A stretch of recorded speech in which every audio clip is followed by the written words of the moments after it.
สบายดีฮานุสมฮานุฝังเนาะวันนี้มาพบกับข้าพเจ้าอีกแล้วเช่นเก่าเช่นเคยเนาะคืนนี้พิมพ์ลีกกลับมาเตะกันอีกเนาะประจำสัปดาห์เป็นนัดที่5เนาะของพิมพ์ลีกมื้อนี้แมนเชสเตอร์ยูไนเต็ดพบกับเชลซีเวลา23:30เนาะอมรินทร์นี่สิรอดบ่หรือว่าสิพาทีมนี้แพ้เนาะแพ้คาบ้านเด้มันนี่เป็นการแพ้คาบ้านสถิติเจอกัน5 นัดหลังสุดนี่มันยักษ์ซูซีเนาะแมนยูชนะ2เสมอ1เชลซีชนะ2เนาะเสมอกัน1แมนยูเอาชนะเชลซีครั้งล่าสุดนี่ก็พูดย้อนไปปี2023วันที่7ปี2023เดือน12ชนะเชลซีไป1ประตูต่อ2ประตูต่อ1เนาะตอนนั้นก็เชลซีก็สเปะสปะอยู่เนาะตอนนั้นแม่นอยู่ปี2023แม่นอยู่นี่ชนะไปกลับเนาะแต่ว่าปีล่าสุดของอมรินทร์คุมนี่ก็แม่น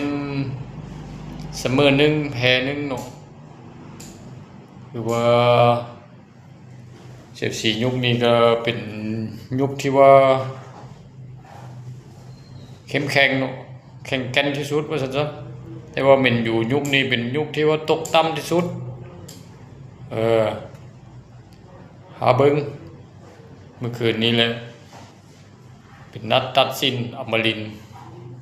กลฮอนอีกแล้วอมรินทร์สิอยู่หรือสิไปคันหาว่านัดนี้แพ้นัดต่อไปเจอเบนฟอร์ดยังแพ้อยู่นี่จนฮอตนัดเจอลิเวอร์พูลนี่ยานแม่นถึกปลดอมรินทร์นี่คันหาว่าเก็บอย่างต่ำๆบ่ได้ฮอด6แต้มนี่ยานแม่นถึกปลดมาเบิ่งรายชื่อผู้เล่นที่คาดว่าจะลงในคืนนี้เนาะอมรินทร์น่าจะใส่ชุดเก่าชุดเดิมเนาะชุดหลัง3มือโกน่าจะใส่มือโกไม้เนาะมือโกไม้มือโกที่ซื้อมาไม้เซนเนลาเมนเนาะหลัง3น่าจะใส่ลูก2เดลิกยูโรเนาะแบ็กซ้ายน่าจะใส่เดกูคือเก่าเนาะแบ็กขวาน่าจะเป็นอามัดกลาง2คนคู่น่าจะเป็นบูโน่คู่กับคาเซมิโร่เนาะหน้าตำคู่2คนน่าจะใส่ขุนยากับเอมโมโมหน้าเป่าเม่นเซตโกเนาะมื้อนี้แหละอานาโซเนาะสิตั้งใจมายิงแมนยูโดยเฉพาะกันซันแล้วเด็กพี่เนาะหรือว่าเด็กปีชาติแดงพวกมูเราแกมโตเนาะแกมใจครับลูกยิงของกันโซบ่มักมีปีกเนาะใส่วิงแบ็กใส่แบ็กเป็นปีกว่าซั่นซะเกมลุกอยู่ข้างหน้านี่อมรินทร์บ่ใส่แบ็กแล่นขึ้นสุดลงสุดว่าซั่นแต่ในความเป็นจริงนะโอ้ยขึ้นไปแล้วลงมาแก้บ่หันลงมานี่เข้ายิงเข้าประตูแล้วแฮนของอมรินทร์นี่ว่าสุดนี่ลิ้นบ่ได้ก็ยังฟื้นลิ้นอยู่จังซั่นเลยหลัง3มันพิมพ์อื่นเขาหันใส่ปีกเนาะแล้วก็ใส่แบ็กกันเป็นวิงแบ็กลักษณะแบบขึ้นไปเติมเป็นบางครั้งบางคราวเนาะแล้วก็ส่วนลายส่งบอลให้ปีกเลี้ยงจีปีกนี่สิเป็นผู้ซอยกองหน้าเนาะที่ดี